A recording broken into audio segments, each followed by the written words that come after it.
Good morning, Greater Cincinnati, Northern Kentucky, the United States, and the world. My name is Eric Ellis. I'm the president and CEO of Integrity Development Corporation. I think I was waiting for my video to start, but I'm here to engage with you in a conversation about Labor Day. I would usually be joined by my good friend and brother, Tommy Lewis. He is on assignment, actually on vacation and on the road, and will be joining us again next week. But I'm so grateful for this opportunity to be able to talk to you myself.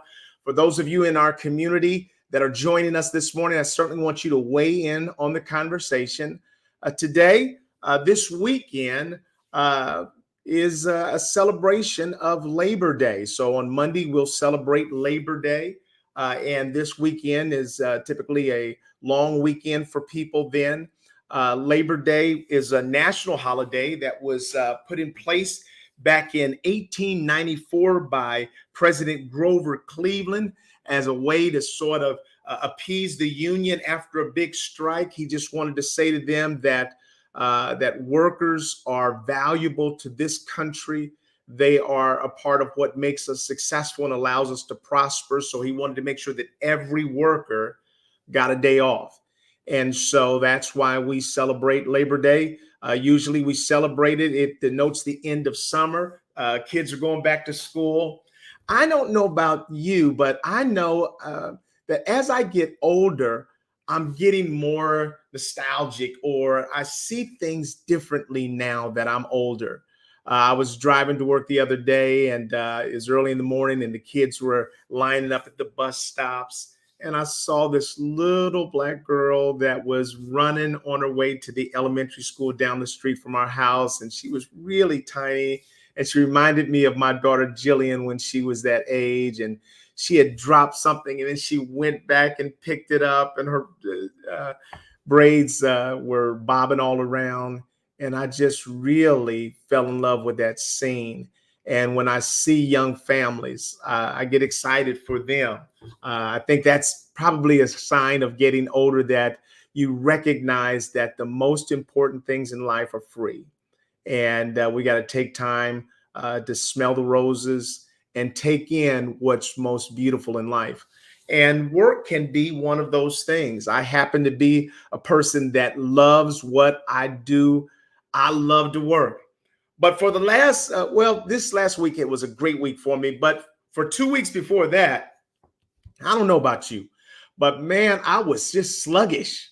I was not getting up early. I usually love to get up early and get that shower and then get off to work and try to beat everybody into the office. And 2 weeks before this last week, man, I was 9:30, 10, dragging myself in the office. My wife Judy was looking at me like, "What are you doing still here?" And I was just kind of chilling. But this last week, I sort of got that spark back and really was grateful to be able to get up early in the morning, feeling as though I have a purpose in life. I still love what I do. And what I'd like to do today, in part, is kind of go back and share many of the jobs that I've worked over my lifetime and some of the lessons that I've learned from each of those. My mother was a preacher. My father was a consultant, an entrepreneur. My grandfather was a farmer. And I remember my father telling us stories about my grandfather getting up 3:34 in the morning.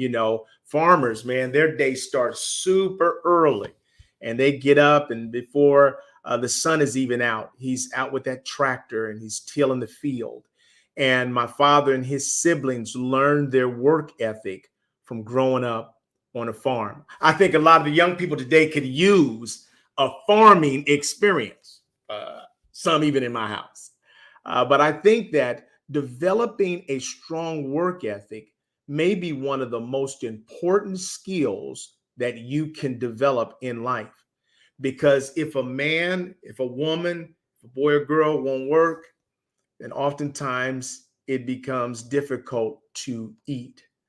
And so I was grateful that my parents, as we were growing up, there were five of us. We had chores. and you better not let my father come home from work and those chores not be done. And my mother used to have sayings like, if I'm working, everybody's working. My mother was a preacher, and a lot of people might not think that, being a preacher and evangelist is work, but it was. We would go around the country, spend a lot of time in Fort Wayne. That's where I was born, but spend a lot of time in Fort Wayne doing tent meetings. My mom would rent a tent and put it out on a big corner there in Fort Wayne, and she would just hold revivals. And we would have to sleep under the tent so that nobody would walk away with the equipment. I'll never forget waking up one morning, and there was a wino that had wandered into the tent, and he was standing over my grandmother. And my grandmother, she was a preacher too, but she was really in the world for a long period of her life. And because of my mother giving her life to God and becoming a preacher at the age of 13, she brought her mother to God. And then my grandmother became a preacher. But my grandmother used to be the Avon lady, going door to door selling Avon. I would go to door with her. I love that. But she was quick-witted. And so this day that this wino had come into the tent, was looking over her, she jumped up and says, "What can I do for you? What do you think about Jesus? Do I need to pray with you?" I was like, what is grandma doing? And she prayed with him, and then he went on about his way. But I used to love to watch my mother preach because she never preached long. Whenever she was going to be the preacher, it's going to be about 15 minutes. I mean, it's 15 minutes, but it's going to be power packed. I mean, she was going to give it to you.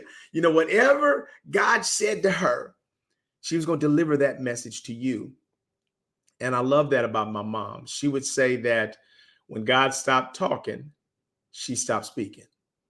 And, if many of us would live our lives that way, we'd probably have a lot less foolishness and a lot less to say. But I really appreciate it. I didn't know as a young person how much I would appreciate the values that my mom lived by and the way that she served God. Because I knew in my life as I grew up, if there wasn't anybody else in the world that was a Christian, I knew my mom loved God and believed in God and really had faith in God. And that's the same faith that I use. And so as we look at holding a job, what are some of the values of working a job? There are many benefits that people gain from working a job. Financial stability. There's no way to really be independent unless you are working a job or owning a business. And I may talk about each of those. But financial stability, oftentimes we can develop our skills as we work a job. The first job that I ever had, I was in Skyline Acres. And my dad told me and my brother we're going to have to get a job somewhere. And so there was a golf course in the neighborhood, believe it or not, Clover Nook Golf Course over by Skyline. And I used to ride my bike there and I would caddy. And that was the first job that I had. I'd ride my bike there. I'd caddy. You get 50 cents or $1 for caddying. As I got a little older, you could carry 2 bags. I was just a little toothpick. So I start off with 1 bag, but then I tried to carry 2 bags. I mean, it was just like, you just logging, those bags, those big old gigantic bags of clubs around. And these men would just be walking and you'd be sort of walking, trailing behind them with these big bags of clubs. But I never forget at the end of 9 holes or 18 holes, you'd have, $1.75, $2. Oh man, I would go to the candy stand and I would get myself some licorice or some other kind of candies. But I knew I was rich because of the money that I had in my pocket. And then I would ride back home and then ride back, every other day to try to do this job. And so I appreciated that job. The next job that I had was when we moved to Forest Park.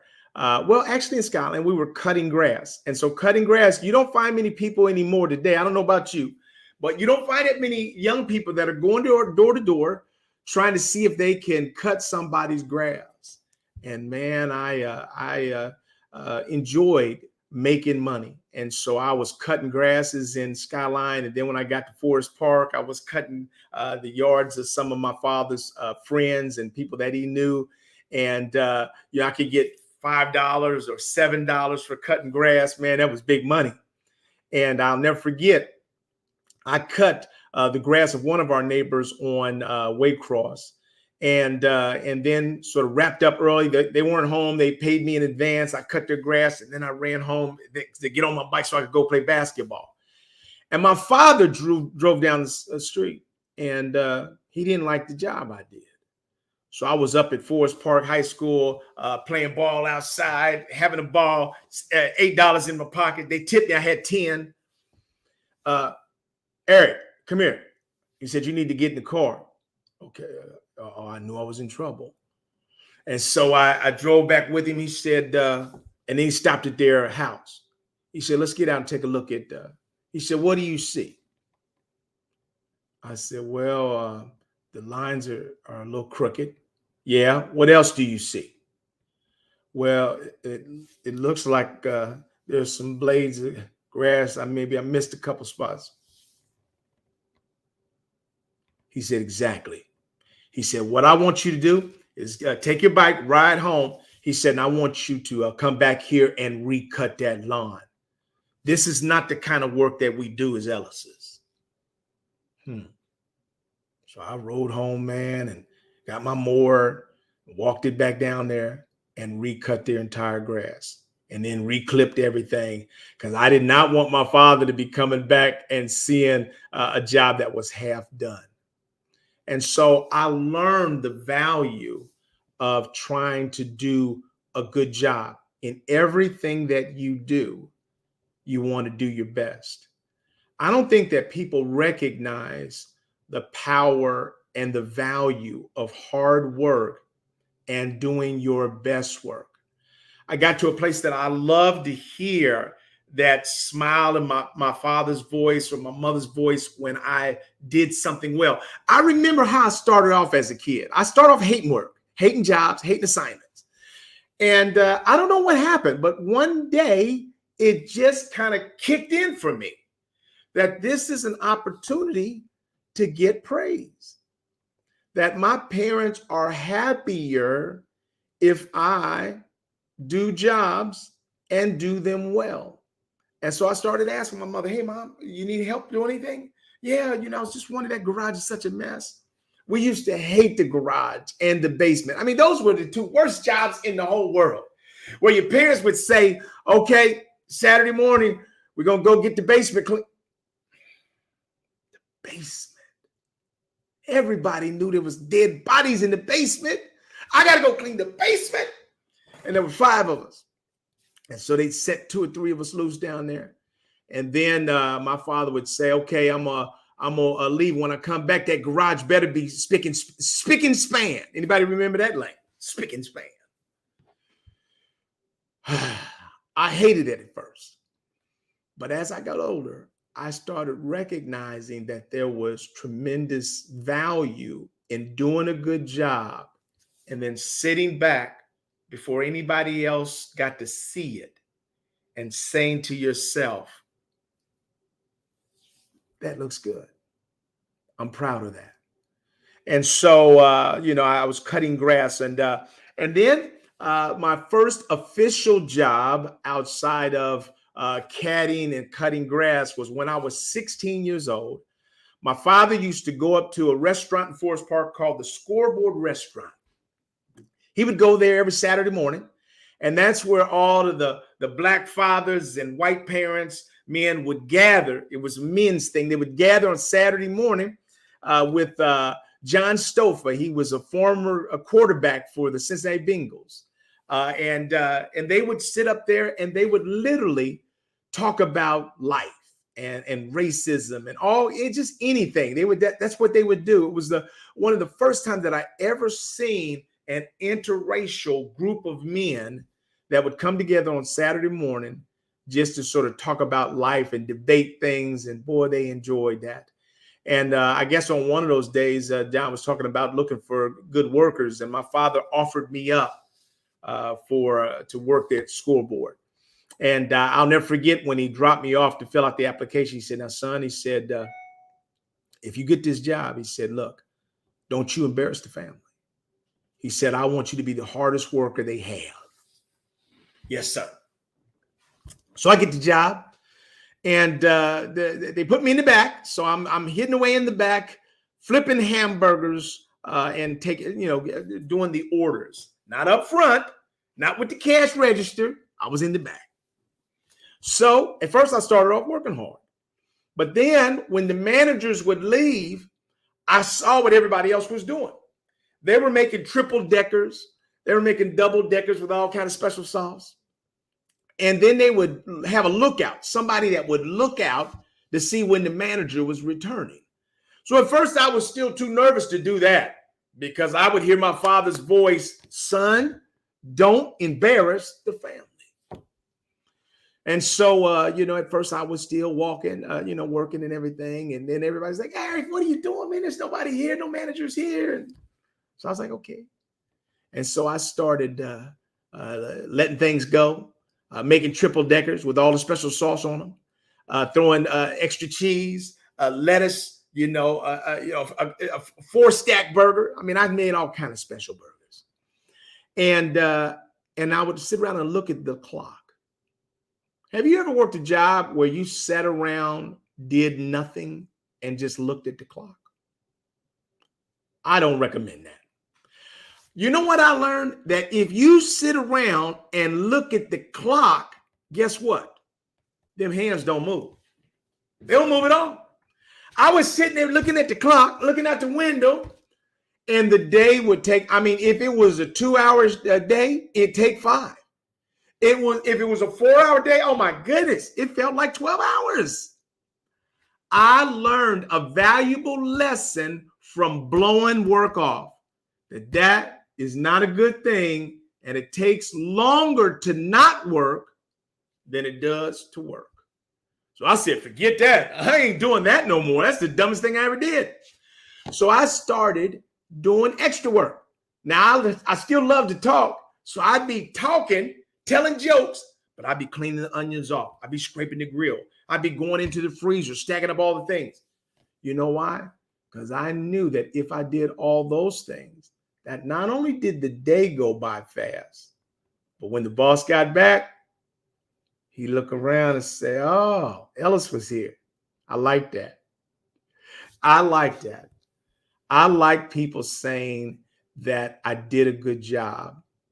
I felt like it was a reflection of my character. Doing a good job, being a hard worker is a reflection of your character. It builds character, and it also brings some other things that you need. If you want to stand out, if you want to receive notoriety, be a hard worker.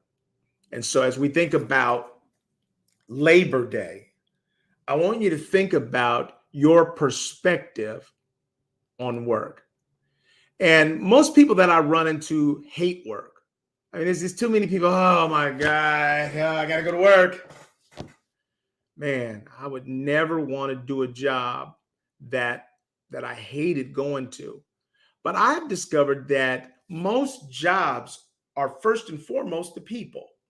And so work gives you an opportunity to develop meaningful relationships with people. And so I think that there's some real value to that. And so I'll go back to the job at Scoreboard. So I was working at Scoreboard, doing that job, flipping hamburgers. On Friday nights, the football games would happen. All my friends would come in from the high school and they'd be just laughing. Hey, they'd be hollering my name out. And I'm back there, I didn't want to look up because I'm trying to get these burgers right. But I still can fold up a hamburger and wrap it right now today because I learned to at 16 years old. But eventually, as I kept doing a good job in the back, they moved me to the front. And I got access to the cash register, and I was doing that and taking people's orders. And I felt responsible. I'm ADD, so sometimes, I wanted to make sure that I wasn't miscounting money. And I enjoyed the responsibility of being up front and just really enjoyed that job. The next job that I got after Scoreboard was working a summer job when I was going to college. Before I went to Anderson College, I got a job at a lawn maintenance firm that was doing sort of dikes. So we would do the lawns of Ford plants and other plants, where you take one of these big dike mowers and you'd mow areas. Oh man, you just mow back and forth, back and forth. And I would do that, man. And yeah, a lot of times if you got over there in the big weeds, man, chiggers and stuff would get on your legs. Oh my goodness. But we made pretty good money. And I enjoyed the job that summer. And the next summer I came back and they made me a supervisor.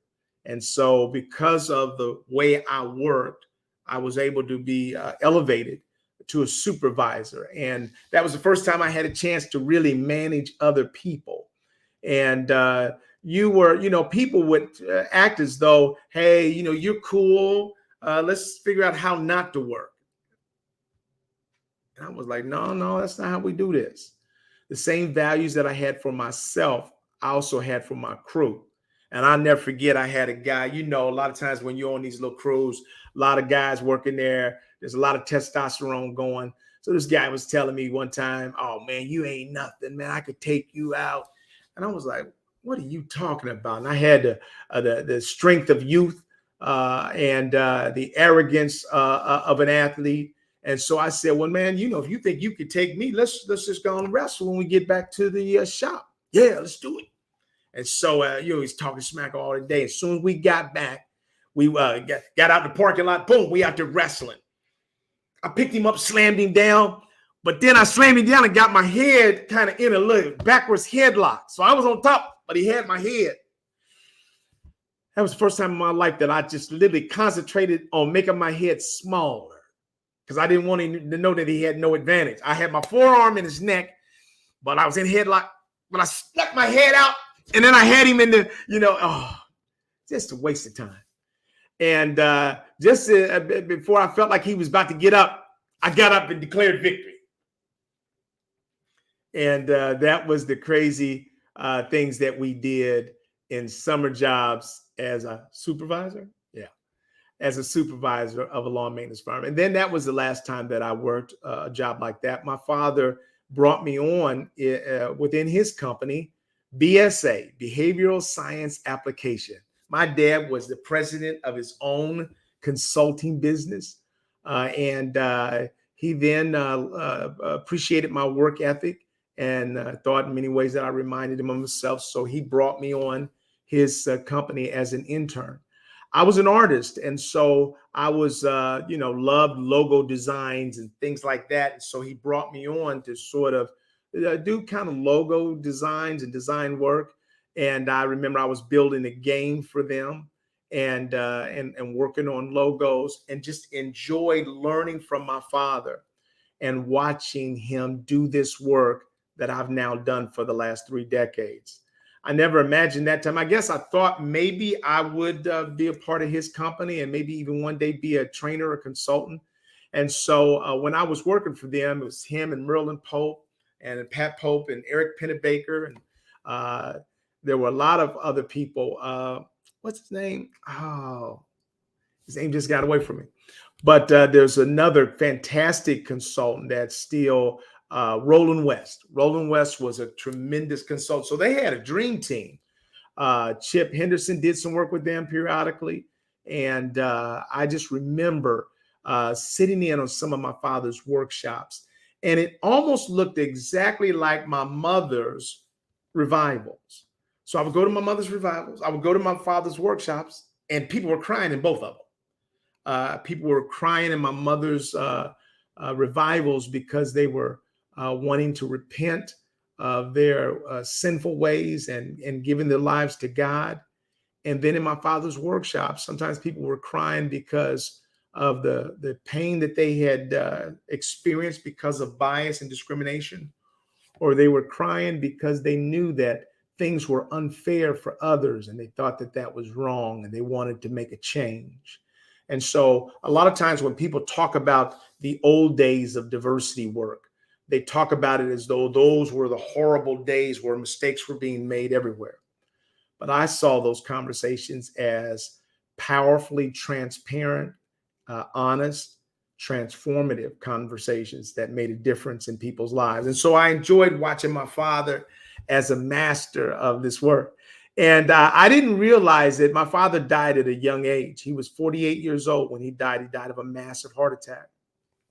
And I tell people that I believe that the reason that my father may have died early is because oftentimes he cared more about the organizations than they maybe cared about this work. And so sometimes if you care more about your job, your work than others do, that can take a great toll on you. And so that's one thing that I learned is that I care deeply about every client that I serve, but I can't care more than they do. And so at the end of the day, you got to make sure that you're also taking care of yourself. I went on from working for my father as an intern, playing basketball in college. I went to Anderson College for 2 years, played there. Then I transferred to Wright State. My dad was there as an assistant dean. So while he was working his own business, they were having up and down times. But they had contracts with companies like General Motors, GE, Ford, some of the biggest companies on the planet they were doing business with. And my father kept saying to me, Eric, my ship is about to come in. And I'll never forget that, and it always seemed like a pipe dream, like we're poor, he's talking about his ship is coming in. But his ship did eventually come in. Unfortunately, it came in after he passed. And then his partner took that business over. It became a multi-million-dollar consulting business. My father knew that would eventually be the case. But I played basketball in college at Wright State University. We won the national championship. Then after I got out, I went back to school, got my master's degree. And then my first job after graduate school was working at the University of Cincinnati. And while I was in graduate school, I interned for the city of Cincinnati. And I interned for a man that's still well known in the city of Cincinnati, Russell Harrison. That was one of my first bosses with the city. He was a funny guy. He was hilarious. He made work enjoyable. We all worked under Paul White, who was the head of our area over at HUD. I think it was something like that. I can't remember the exact title. But he made work enjoyable. We laughed. I had friends at the job. And again, I enjoyed trying to deliver my best work there. And then after I got out of graduate school, I was on my way to Atlanta. So when I got out of graduate school, everybody Black was going to Atlanta, and I was on my way to Atlanta. I had my master's degree. I'm going. I went to Atlanta. Paul White had told me, when you go to Atlanta to visit, make sure you connect up with Richard Monte. And he gave me Richard Monte's phone number and everything. And he was the deputy finance director for the city of Atlanta. And so I went there. I connected with Richard Monte. Richard Monte knew everybody. So he took me to a Georgia Tech college basketball game. And so we went there together. I met the coach, the assistant coach then was Perry, and just had a ball and went to some other events. When you go to Atlanta with somebody that knows Atlanta and is connected, it's a completely different experience than when I went there by myself. I went there one time by myself. I was like, what's the big deal with Atlanta? And then when I went there with Richard Monte, he was a young leader for the city of Atlanta. I felt like I'd never been to a place where I saw so many people of color that were in charge. And so I felt like, who wouldn't want to be here? And so Richard Monte said to me, Eric, just come to Atlanta. You don't have to worry about, we're going to get you a job. That's not going to be a problem. Just come to Atlanta and you're going to be fine. And so I came back to Cincinnati with every intention to relocating from Cincinnati, born in Cincinnati, to Atlanta, hot Atlanta. And when I came back, I had an interview with an unassuming woman named Dr. Jeanette Taylor at the University of Cincinnati. She was a dean of the College of Continuing Education. And that job, it was offering $22,000 a year. And I was like, no, I can't take this job. But she knew my father, and I could see that she could be maybe a great mentor for me. So I turned away all of my dreams about Atlanta, or delayed them, I thought. And I took the job at the University of Cincinnati. That's what kept me here, working for Dr. Jeanette Taylor as her matchmaker, program director of the matchmaker program. And the matchmaker program was the University of Cincinnati's connection to all the municipalities. And so I was working with city managers and trying to identify what their needs were and how the university could help them. And I did that job and met a lot of people in Cincinnati. Dr. Jeanette Taylor was a tremendous mentor. Everything big that she had to go to, she would take me with her. And I did that job for 3 years. And then finally I told her I had felt like it was time for me to do something else. And she was like, Eric, you're doing great. I said, yeah, I appreciate that. But I think I need to move on to something that might be a little bit more challenging. And so I took a job at Inroads as a manager at Inroads. And then our wonderful program director, our managing director, Mrs. Armstrong, died. And the board promoted me to managing director of Inroads. And so I became the youngest managing director of an Inroads affiliate in the country. And so I was just excited to have that opportunity to sort of lead an affiliate. Inroads was an organization, a private nonprofit organization that was responsible for bringing in young people, talented young people, whether they were African American, Latinx, Native American. We brought in talented minorities and placed them with major corporations for internships. I've never done a job other than the one that I do right now that was more inspiring to me than being the managing director of Inroads. That's where I met Tommy Lewis. Tommy was one of my interns. Tommy was a ball of fire. He was bright. He was energetic. He was gifted. So I just met so many talented young people that inspired me. And here's a program that I couldn't have qualified for as a student in high school because I was just blowing off high school playing sports. Same thing in college until I got to graduate school. But I was grateful to be the managing director of Inroads. And I worked that job for about 4 years.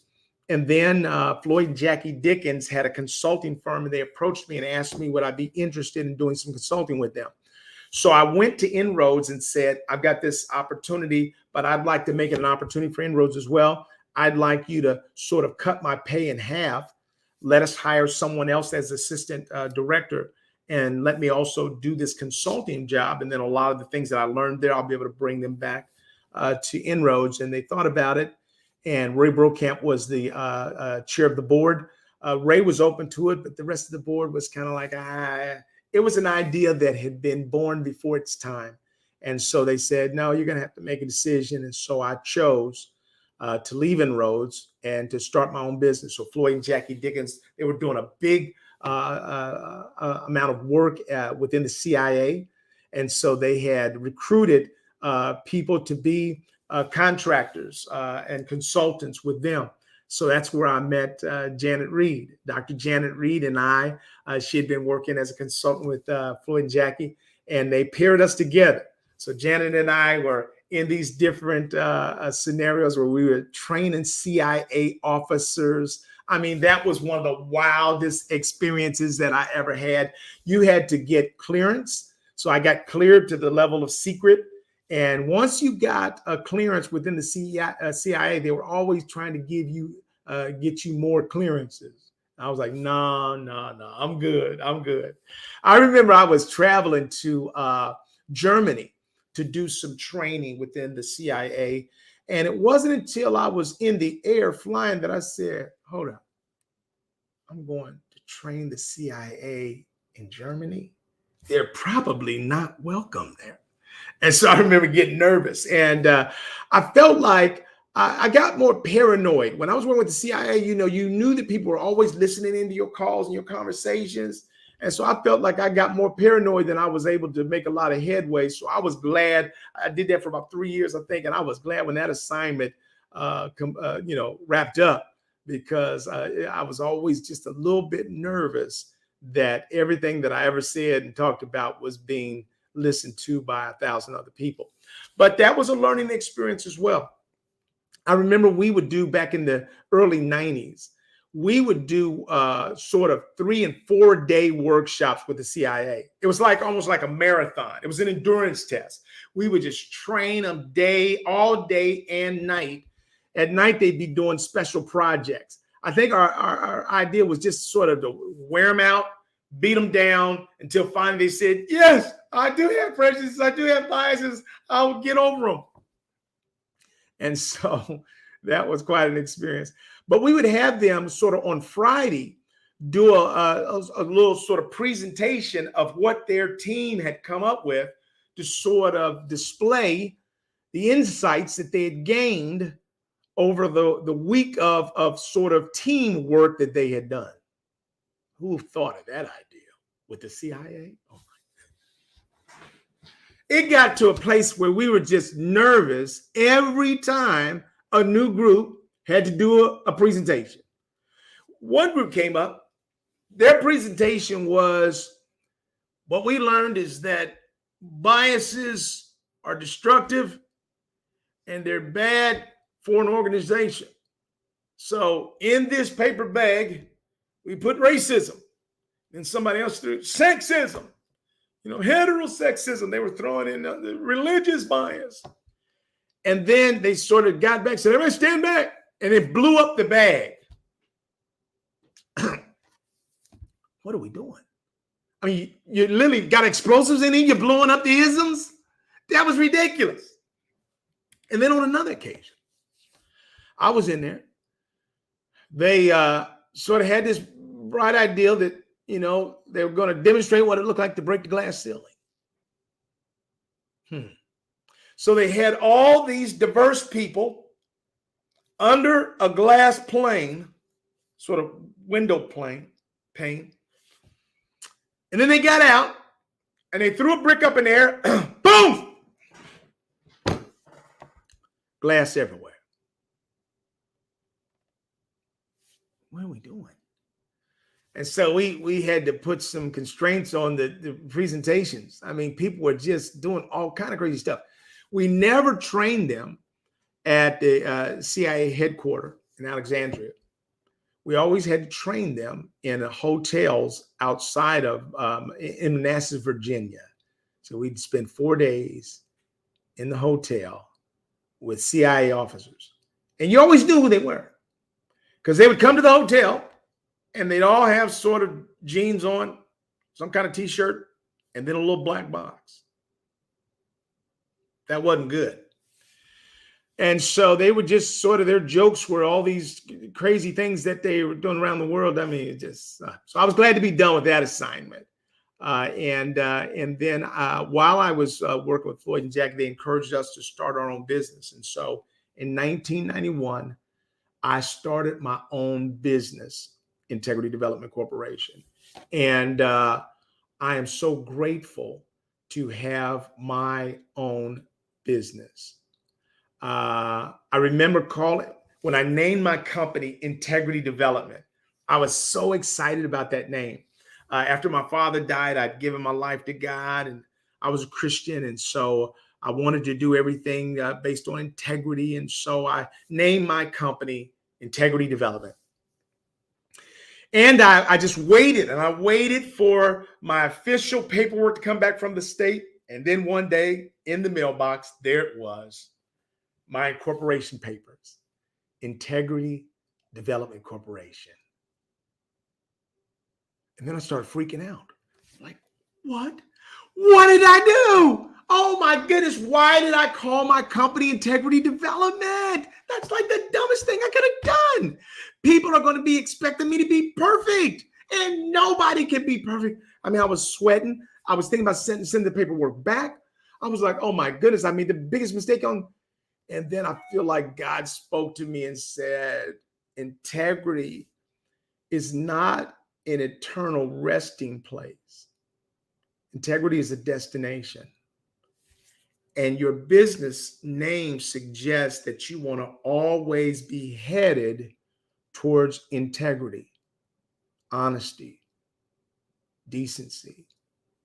And when you fall short, you stand up, you dust yourself off, you apologize if necessary, and you head again towards integrity. I'll never forget one of the first pieces of business that I ever got was with the Red Cross.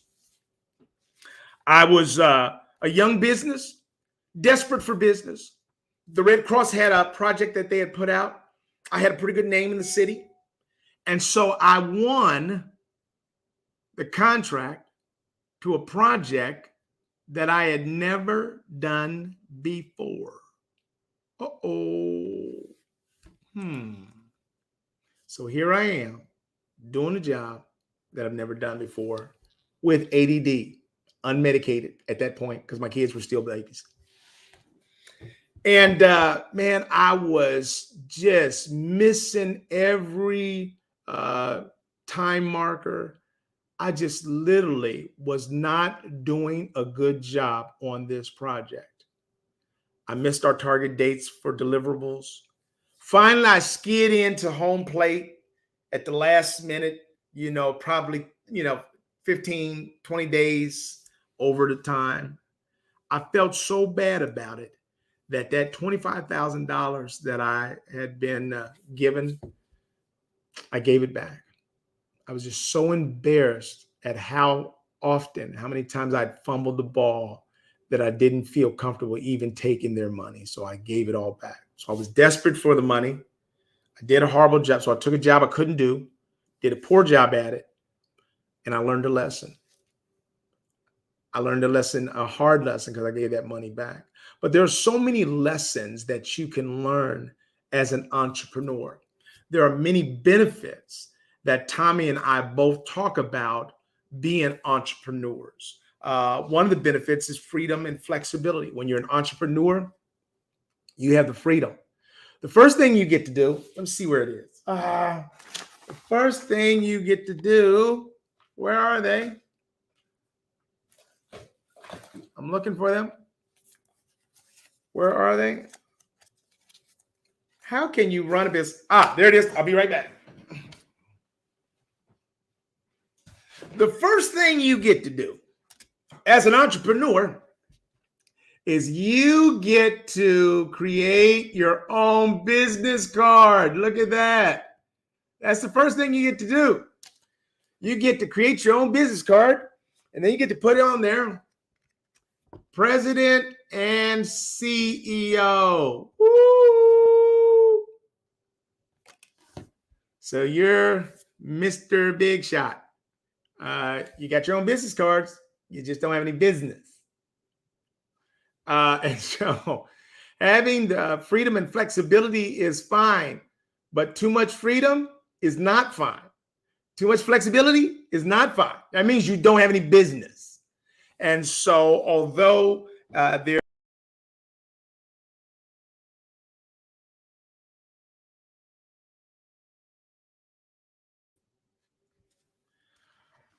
there's a benefit to having freedom and flexibility, there's also a downside of that if you don't have any business. And so the first thing you have to do is really hustle every day. And so I got into the habit of getting up early and working late.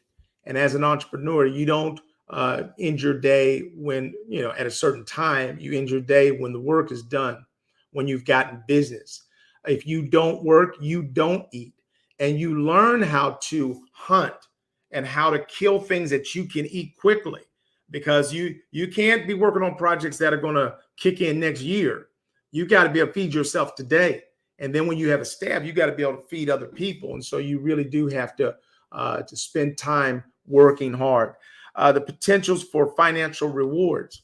There is great potential for making a lot of money as an entrepreneur. As much as I enjoy selling, I've surprised myself that I'm not always that inspired by selling. I love what I do. I love what we do. The work that we do at Integrity Development, helping organizations create people-centered workplaces. I'm so passionate about that. And I love creating solutions, whether they be training solutions, consulting solutions, talent searches. I love the work that we do. I love it more than selling. And so, but what I've discovered is that if you do a good job, then your quality work will ultimately intersect with more opportunities, because we've grown our business basically by word of mouth. We've never done any advertisement in the 3 decades that I've been in business. And I'm grateful to those clients that have chosen to work with us. I know Tommy feels the same way. We have the exact same passion for the organizations and the people that we serve. Being an entrepreneur also gives you a chance for personal growth and development. When you make mistakes, you learn from that. I've had to apologize to clients. I've had to apologize to participants. I had a participant come up to me last year and say that when I was in a conversation with 3 or 4 other participants, they felt as though I ignored them, and uh, uh, and I was just disheartened by that. And what I did was I not only apologized to them, but I waited till everybody got back in the room and I apologized in front of the rest of the class. When you make a mistake, then you want to make sure that you go back and correct that. And sometimes it's important to correct that publicly. So, being an entrepreneur gives you a chance to continue learning. I still, sometimes it's painful, but I know that I have to continue learning, growing, and developing. At every age, there is no end to the learning curve. I've enjoyed learning the power of AI and learning about ChatGPT and other AI platforms that enable us to take advantage of so much information. I work in a sort of a knowledge business. And so information is power. And so I'm grateful to be able to continue to grow and to develop. Today, I look on eBay a lot, but I've never really sold things on eBay. And now I'm even sort of starting to even work on selling things on eBay. That's something new for me. And so, but I really enjoy the growth and development aspect of being an entrepreneur, being able to develop tools, surveys, assessments, research tools, being able to listen to our clients and see the things that we're developing together, deliver solutions that make a difference for those organizations. I'm grateful for that. Creating value. A lot of times when you do good work as an entrepreneur, you get a chance to create value within those clients that you serve as well. Uh, Most of you may be familiar that the Supreme Court recently overturned affirmative action within colleges and university admissions departments. But that's actually it's going to ultimately trickle into corporate America as well. And I have a CEO at one of my companies that the day after the Supreme Court overturned the case, he met with the Diversity Council, which we call a core council, and said, look, nothing changes here.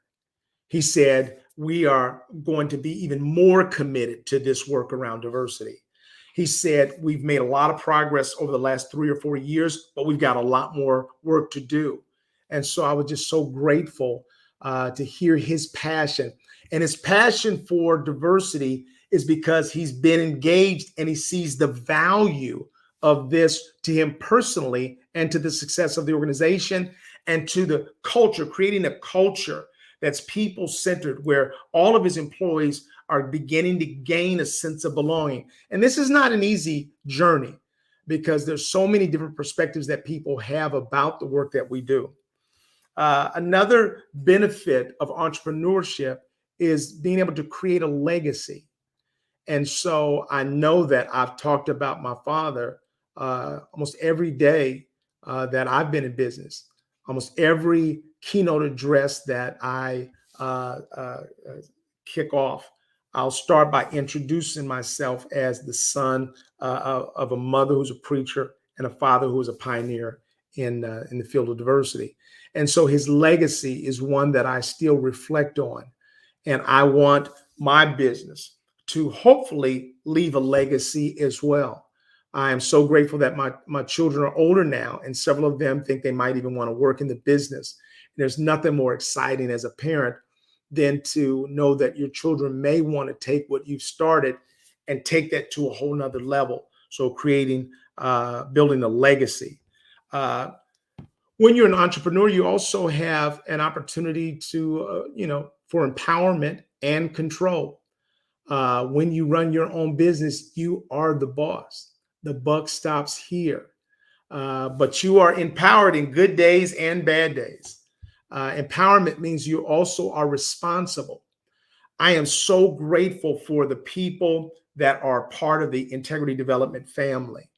Sarah Storage, Suzanne Collins have been with me for years and years and years, almost 20 years.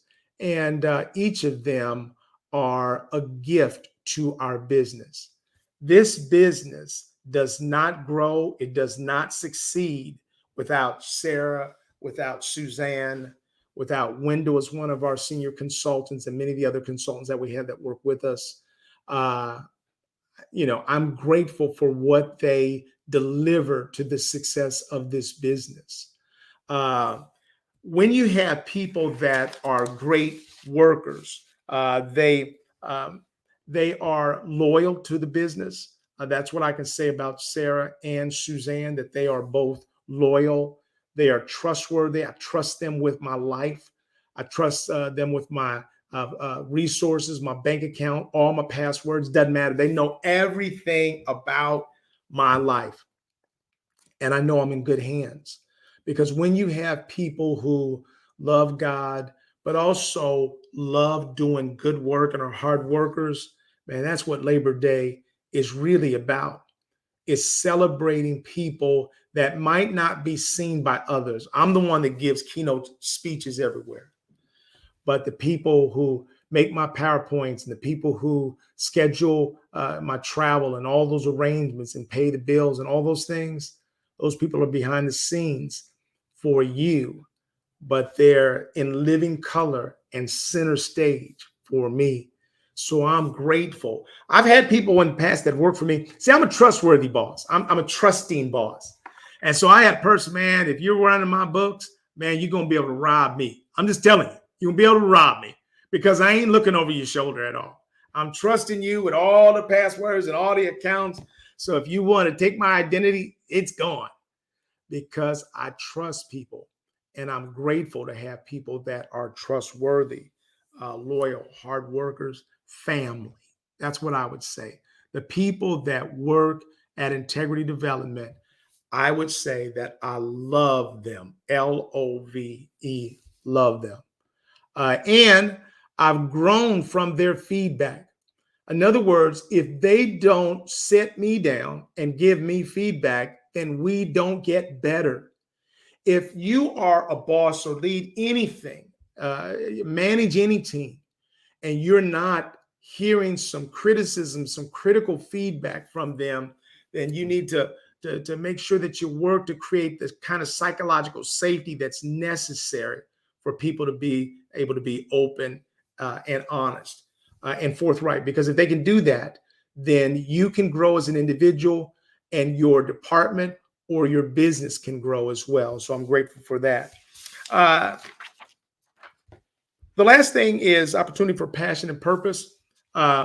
Being an entrepreneur has given me an opportunity to live out my passion.